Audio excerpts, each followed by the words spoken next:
Past perfect continuous tense. Continuous है तो continuity sure है। इसके अलावा एक और चीज वो है टाइम इंडिकेशन। टाइम इंडिकेशन जरूरी है। जितने भी परफेक्ट कंटिन्यूस टेंसेस हैं, चाहे वो प्रेजेंट परफेक्ट कंटिन्यूस टेंस हो, पास्ट परफेक्ट कंटिन्यूस टेंस हो या फ्यूचर परफेक्ट कंटिन्यूस टेंस हो, उसमें टाइम इंडिकेशन बहुत जरूरी है। अब हम रूल्स के बारे में अगर हम बात करें तो मैं स्टार्ट में भी बता चुका हूँ कि अगर किसी भी टेंस में कंटिन्यूस लिखा हुआ नजर आ जाए, चाहे वो सिंपल कंटिन्यूस टेंस हो या फिर परफेक्ट कंटिन्यूस टेंस हो, तो उसमें इंग फॉर्म ING वाली फॉर्म कोई भी आप वर्ब देख सकते हैं। जिस तरह राइड है तो राइडिंग हो जाएगा, राइट है तो राइटिंग हो जाएगा, रीड है तो रीडिंग हो जाएगा, ईट है तो ईटिंग हो जाएगा। ING का एडिशन जरूरी है। अगर हम हेल्पिंग वर्ब की बात करें तो इस टेंस में हेल्पिंग वर्ब भी एक ही है और वो है हैड बीन। क्योंकि हेल्पिंग वर्ब एक है तो ऑब्वियस सी बात है कि ये हैड बीन जो है वो तमाम किस्म के प्रोनाउंस और नाउंस के साथ इस्तेमाल होगा। और इसी तरह इस टेंस में टाइम इंडिकेशन भी जरूरी है। और हम ऑलरेडी डिस्कस कर चुके हैं कि टाइम को डिस्कस करने के लिए सिंस और फॉर को इस्तेमाल करना होता है, लेकिन फिर भी आपकी आसानी के लिए मैं दोबारा से हाईलाइट कर लेता हूँ।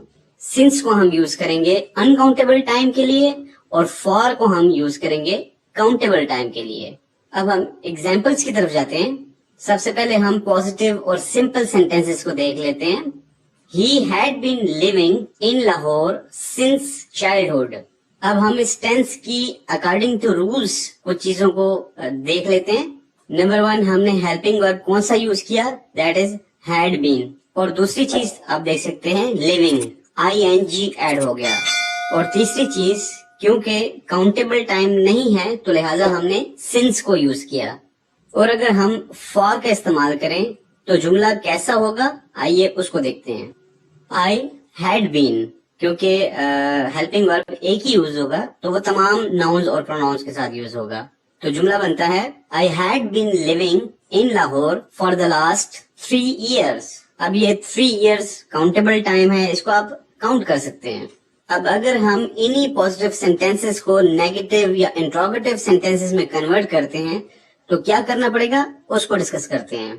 तो नेगेटिव सेंटेंस के लिए आपको हेल्पिंग वर्ब के दरमियान में नॉट का इजाफा करना होगा। For example, he had not been living in Lahore since childhood.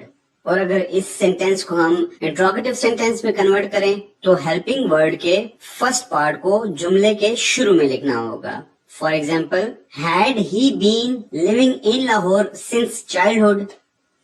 तो लिहाजा हमारा past present continuous tense complete हुआ